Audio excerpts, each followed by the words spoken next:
Hello there and welcome back to another video. Today I'm going to be doing a response video to Intuitive Whispers. This is the Midway catch-up tag, which is a revived tag from Chanel days, which used to be the mid-year check-in. Some of you will know that Chanel has sadly retired from YouTube until the time being, so it's nice to see that this tag has been taken up, because I think everyone enjoys seeing these videos and just to check in where people are at. So without further ado, let's get into the questions.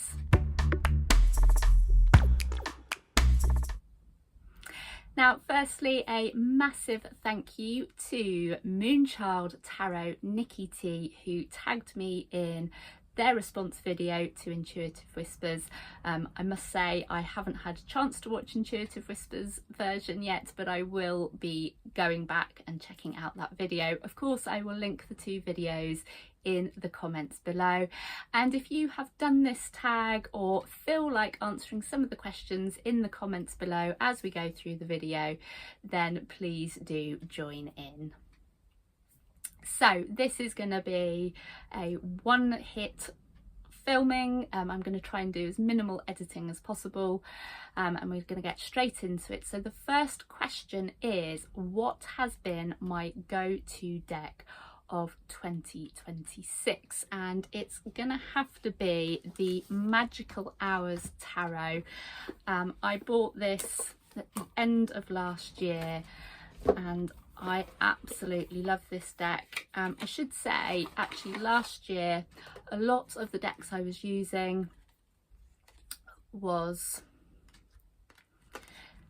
kind of nature-based decks, sort of fairy tales, and the decks that I've been drawn to this year have been much more kind of inner landscape, kind of dreamy and surreal, and some of you will also know that I've been doing a lot of tarot readings around the moon phases, and obviously the moon being connected with our inner world, our intuition, our emotions, so kind of almost traversing that high priestess energy. I found that this deck has been perfect for that.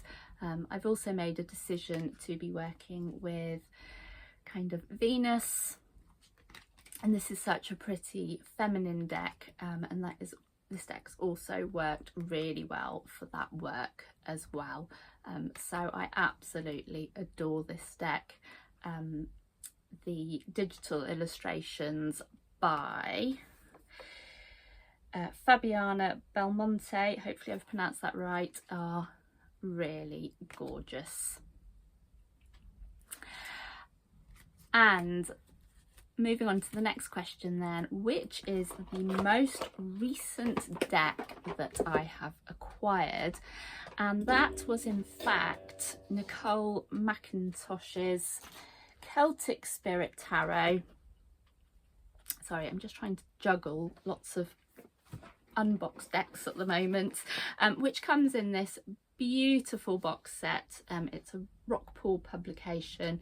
Many of you will know that I really loved the Oracle deck, and I couldn't wait to get the tarot, and One Less Emporium were having a sale, and in fact I think it's still on sale there, at an even better price for those of you that have not yet got this deck.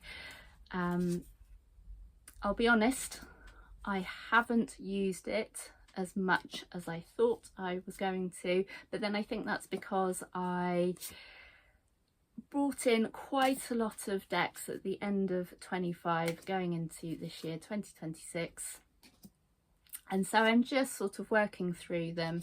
However, I have made a decision that at some point I'm going to use this deck for some maybe ancestor work, along with the accompanying Oracle deck.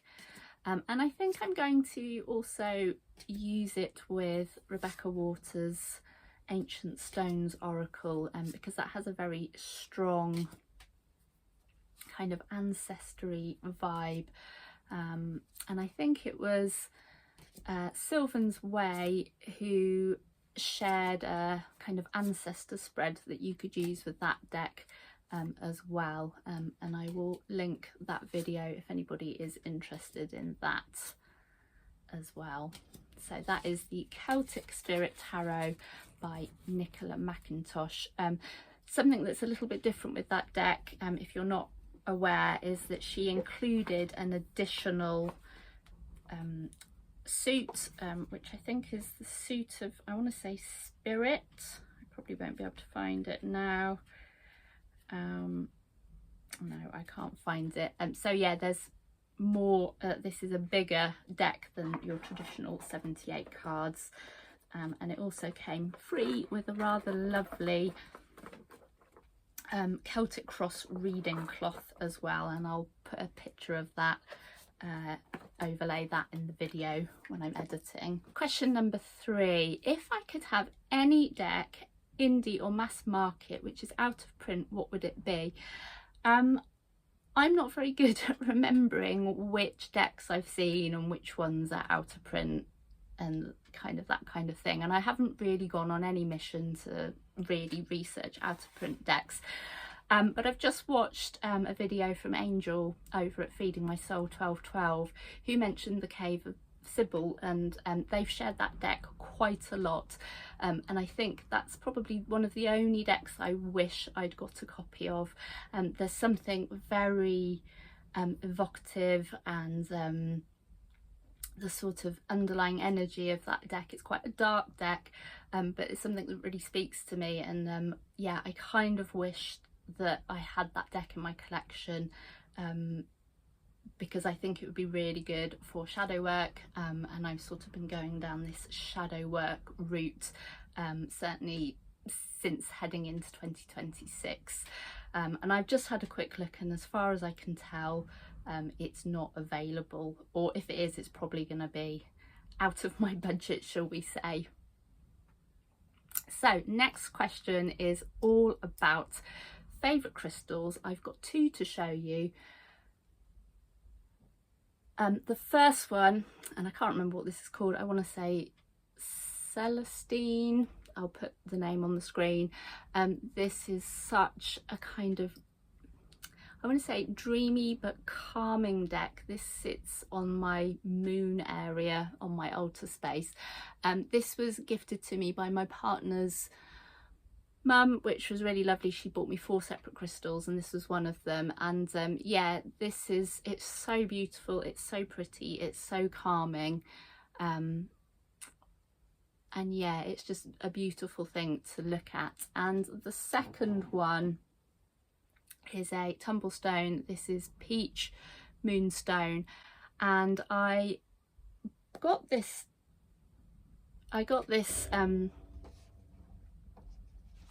crystal last summer, and it was after I'd drawn this card a couple of times from the Season of the Witch, a Star Oracle. And yeah, so in the guidebook it explains that Peach Moonstone is a really powerful stone to help you if you're going through a transition period, and for like the last year now, most of my readings have some kind of card that has alluded to transition or kind of moving from one state to another, absolutely in a positive way, so moving away from kind of maybe negative or bad experiences to a more positive future. I've also pulled the Death card quite a lot this year, and so yeah, after pulling that card a few times, I decided to buy this stone, and quite often I do wear it in the wire casing. I've got a red jasper in here at the moment, because I wanted to do some root chakra sort of cleansing work, but up until recently this Peach Moonstone has been in there as well. I don't have a great deal of crystals. I have quite a lot of amethyst crystals. I think that's mostly because I like purple, but obviously amethyst is very good for healing, and I quite often will take an amethyst crystal and hold it when I go to bed, because I find it helps me to relax and have a really good night's sleep. But be warned, if you choose to do that, please be aware that it definitely makes you dream more. I don't necessarily remember them, but I know that I've had a lot of dreams when I have the amethyst crystal with me when I'm sleeping. So question 5 then, how many YouTube videos have I created? So I've just counted, and I've only actually uploaded 9 videos since January 2026. Some of you will know I took a couple of months out, kind of May, April, March time. It wasn't really my intention, but and actually Nikki T mentioned this in their video, sort of just overwhelmed really with YouTube. At the same time, I was trying to finish designing my own indie deck, and so yeah, I just had this need to take some step away from YouTube for a bit, and really to work on finishing my deck, which I've managed to do. And if you saw a couple of videos back, you will have seen me showcase the physical deck, and I'll talk more a little bit about that later on in this video. So question 6 then, favourite jewellery you wear when I'm doing readings or just everyday wear? So I don't typically have special jewellery for reading, it's just whatever I happen to be wearing at the time. Mostly I stick to earrings unless I've got a crystal. And my favourite earrings are these moon earrings, which were gifted to me by a very good friend of mine. She made these for me. They are a little bit tarnished now, but these crescent moon earrings with the little star dangling down, I absolutely love wearing these. They just look so pretty, and I think because I'm sort of becoming more and more of a fan with working with the moon, they just sort of fit that vibe. I really should try and clean them up a little bit, but I do wear them quite a lot, so that's probably why I haven't got round to it. The other thing I've been trying to do a little bit more is kind of wear some rings. I don't typically wear loads of rings simply because I've got quite narrow fingers, and I find it really hard to find rings that just don't fall off. But 2 of these, so this one and this one, were actually my grandmother's, so obviously they're quite special. And then the other one, my cousin gifted to me, and when I remember, and that's the other problem, I don't always remember to put them on, and I can't wear them in bed just because yeah, they just get a bit itchy. But yeah, I love the idea of wearing rings, and so when I do wear them, I think, yeah, you know, they do make your hands look pretty, and I'm always envious of people that have loads of rings. But yeah, I'm getting there with that, and actually it's quite nice to have the contrast, some days with rings, some days without. So question number 7 then, a special item on your tarot reading desk or space. So the items I'm going to share with you, they're not really on my desk, because I've only really got enough room for the cards and the boxes, and some art stuff, but I do have a shelf right next to my desk, which is sort of, one shelf is dedicated to my altar space, where I have like the cards from my year ahead spread and other bits and pieces. So the first item is a rose quartz bracelet that a very good friend of mine bought for me years and years ago. I think we were still at university. I mean, it's a bit kind of loose and baggy now, so I can't really wear it, and I put it up there a few months ago, really to connect with the Venus energy and sort of deity work that I've been doing.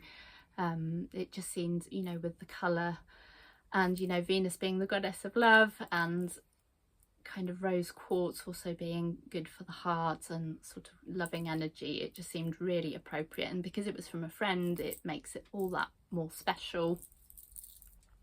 The other thing I have on there, this again was gifted from another friend, and this was sadly when in my previous job, our department, we were it was closed and we all were made redundant, and another colleague who worked with us but then had kind of transitioned to another area painted us all one of these beautiful kind of like wooden pebble,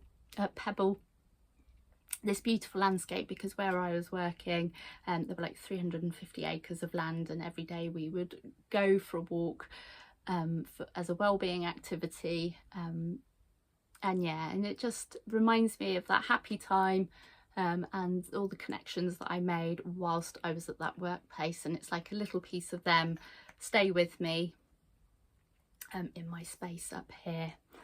So yeah, this is very special.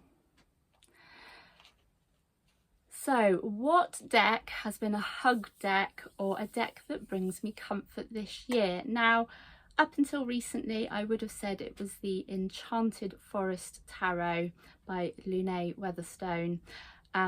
However, I haven't really used that deck this year simply because I used it for my year ahead spread, and I took out the 12 cards, so 2 per month. And so I haven't really wanted to use it. And sorry for the shameless promotion, but I am actually going to go with my own deck. And simply because I know these images intimately, because I obviously created them, and because, you know, this is an extension of my inner world, and because the characters are based on my beautiful boy Jack the cat. Yeah, just looking at these images, it still makes me smile. I was a little bit worried that once I'd finished this, I would be sick, you know, sick of seeing them, but it couldn't be further from the truth. I feel much comfort looking at these images, and this is for me a surprise. You know, I've been really blown away at what a good reader this is, and again, maybe it's because I've created the images myself, but yeah, it is like getting a hug from Jack the cat, and a little, you know, nudge here and there. Oh yes, and so I'm really looking forward to working with this some more.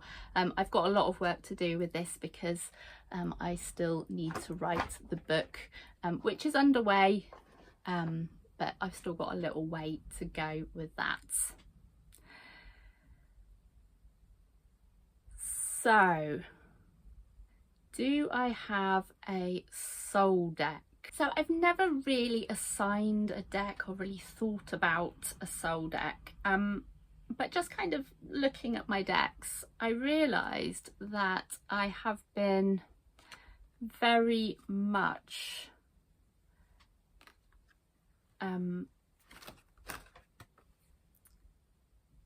kind of astounded by the powerful readings that I have received from the Deviant Moon Tarot. There is something about these images which, I don't know, they do go quite deep, and yet very quickly on a surface level you kind of get the message loud and clear. This is, for me, being a visual person, the artwork just very instantaneously gives a message, and not necessarily card by card, but I feel this deck really does work very well when you have multi cards in a spread, particularly when you clarify them with a oracle card. Pretty much now every reading I do, I will have tarot, clarifying oracle, or vice versa. I have used a couple of oracles with this deck.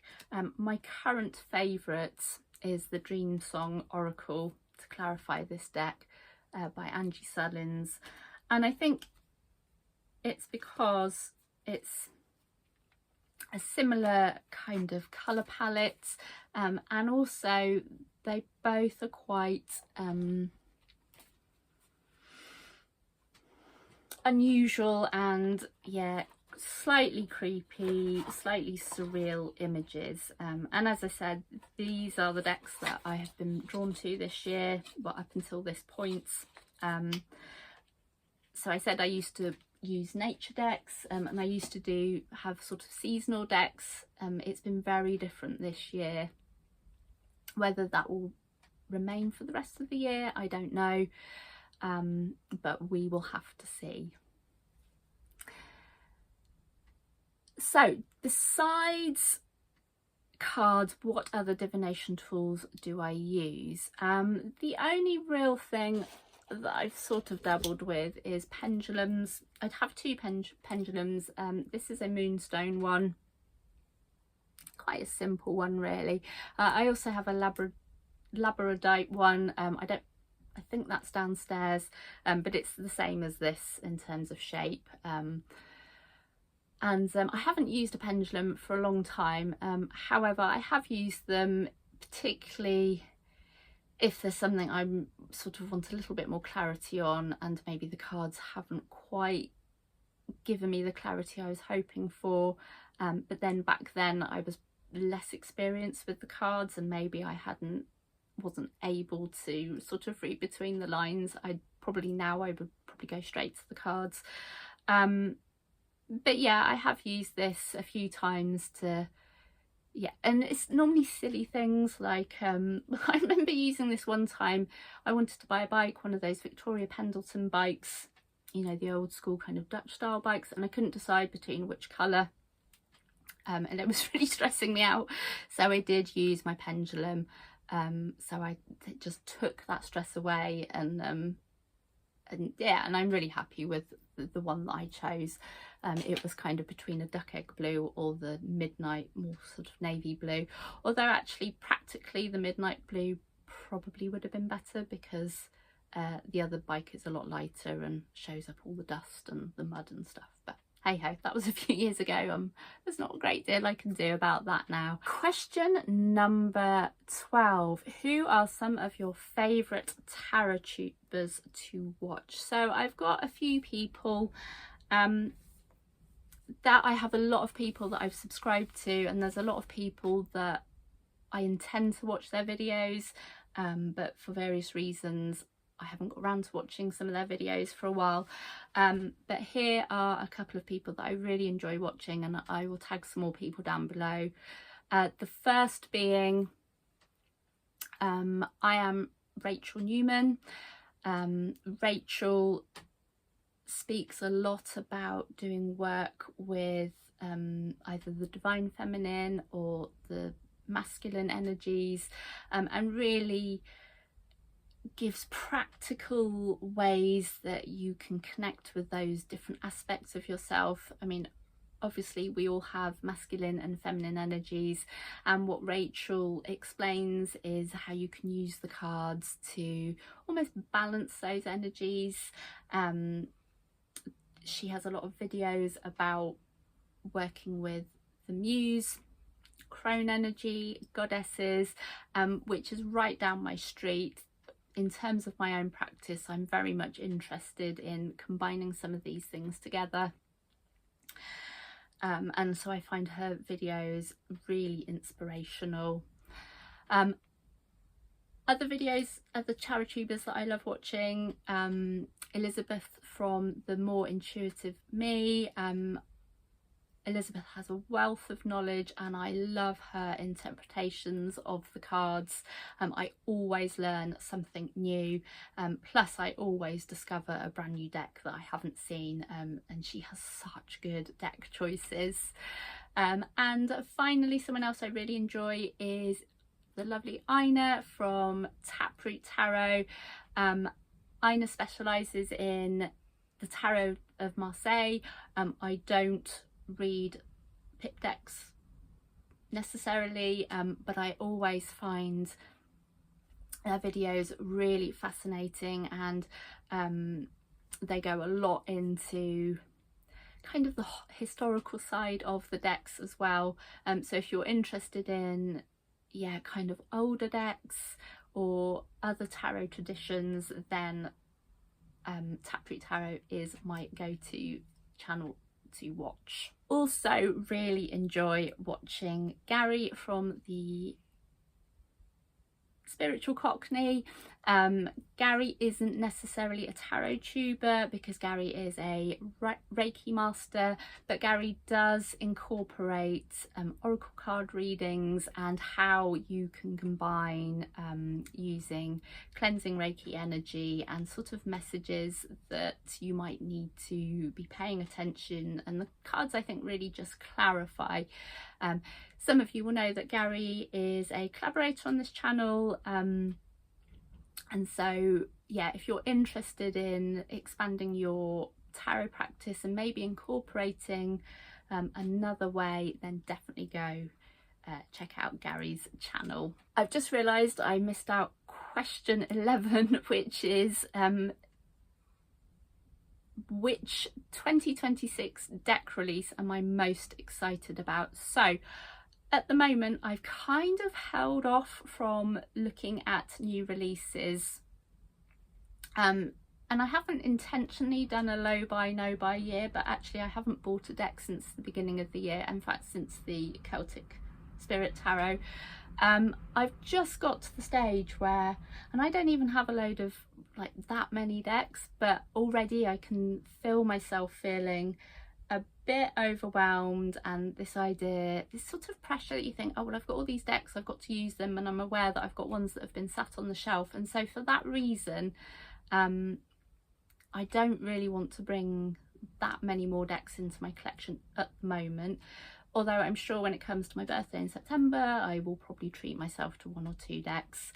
But yeah, I am really trying to hold back, so I haven't really been researching. However, I have seen a couple, well in fact one that's caught my eye, which is the Tarot Chimera tarot deck.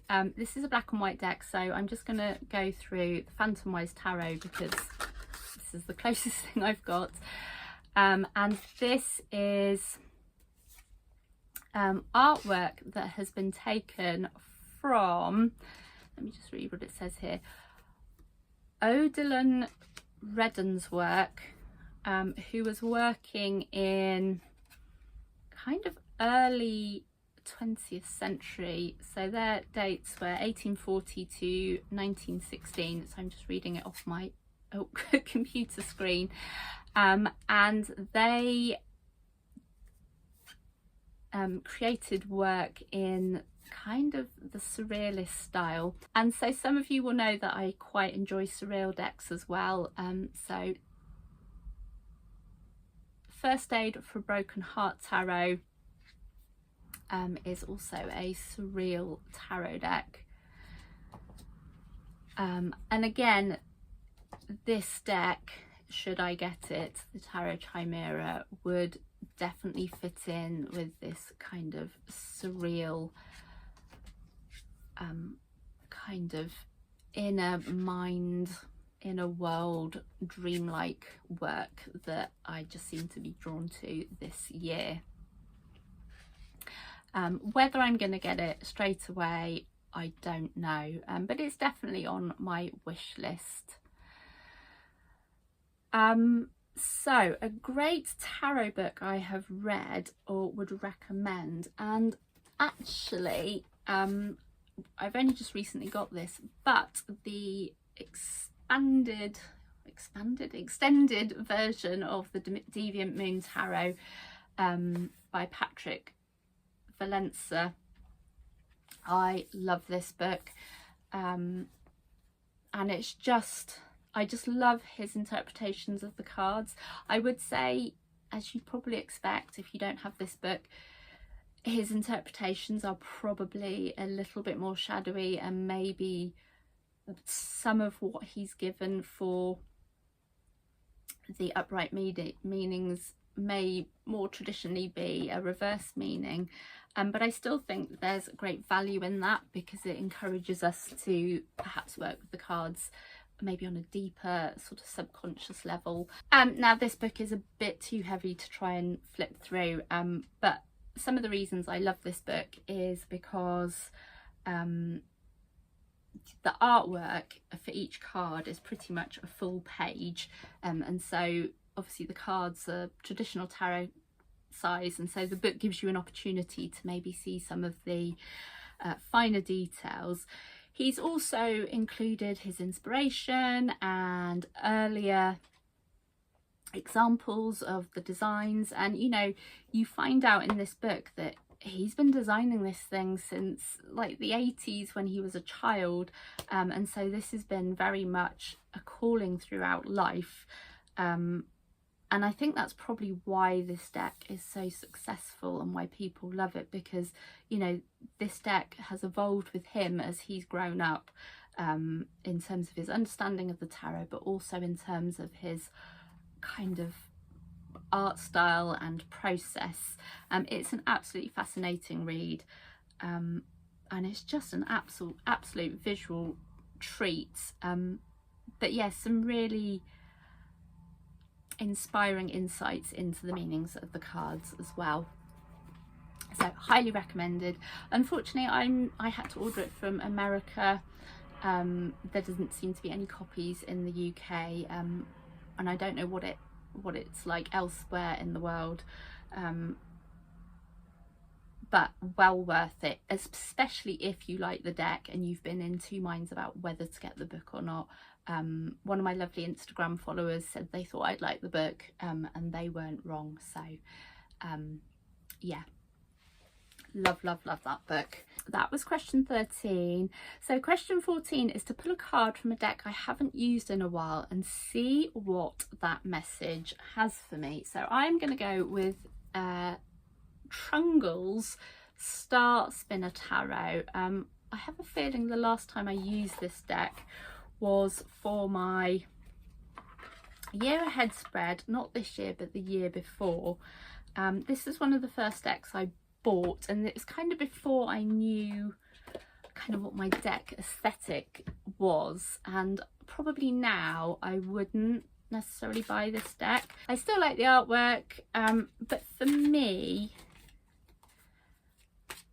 I don't know, I just don't get as much from it as I do other decks, so I probably do need to give it another go really. However, I did think at one point this deck, because it's fairy tales, it would probably be really good as a deck for doing inner child work.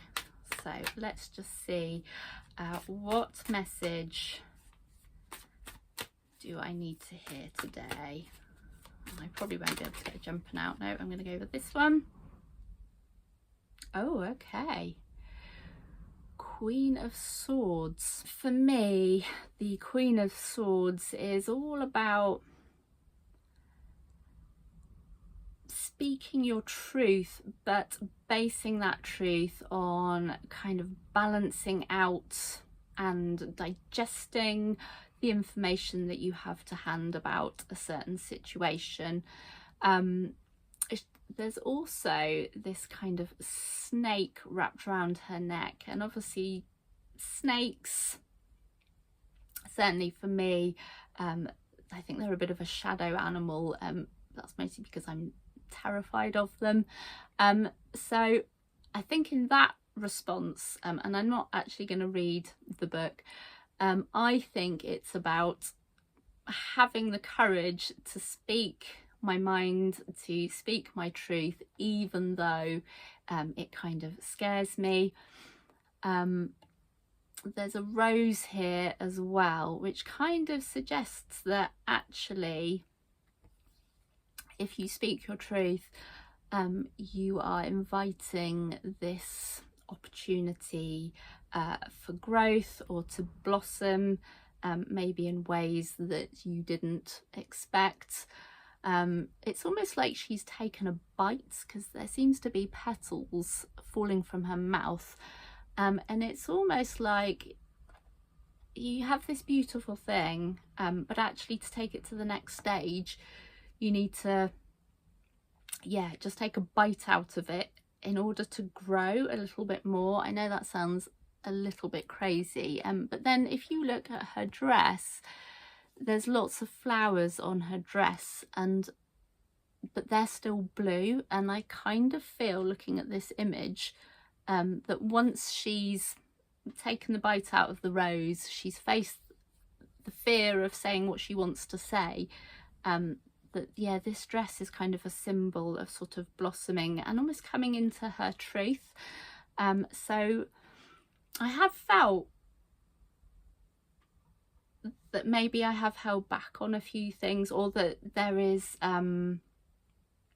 this underlying fear to sort of say those things.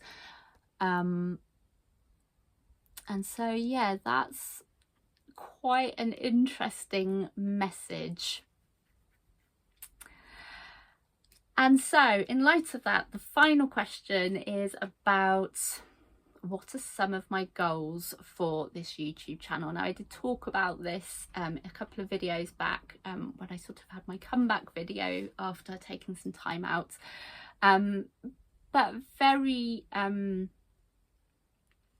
briefly, obviously I want to be sharing more about the Tremendous Tuxedo Circus, doing some walkthroughs, talking about the world that I've created and why I've done it in the way that I've done, because there have been specific things that I've done to sort of create this world, to make it an immersive experience, which hopefully will help to translate the meanings of the cards. I'm very much into working with the lunar phases, so I did post a video 2 videos back, my process for working with the new moon, so I want to expand upon that, talking about kind of what the moon phases are and how you can work with them, sort of with and without tarot / oracle cards, and also exploring tarot sort of for shadow work, and also the decks that I've found helpful, and that you might find helpful as well, for all of these things. So for the moon work and the shadow work, that's what I feel most excited about. And as an artist, how I use art and the cards to sort of bring this all together to create a meaningful visual dialogue, to help me understand what the cards are telling me, but also a little bit about me on a deeper level, with the aim of guiding you to go through a similar process. So that sums up, that is the end of the 15 questions for this tag. Thank you, if you're still here, for hanging around and finding out where I've been, what I've been up to, in response to these questions, for this sort of January to July period of 2026. If you haven't done so already, do drop a comment below, some of your responses, or if you have a video, drop the link below so I can check out your video, just to see what you've been up to as well. So until the next video, here are a couple of other videos you can watch in the meantime. I'm Sally, this is my channel Vaudeville Manor, House of Art and Tarot, sending you much love wherever you are today, and I will see you very soon. Bye bye.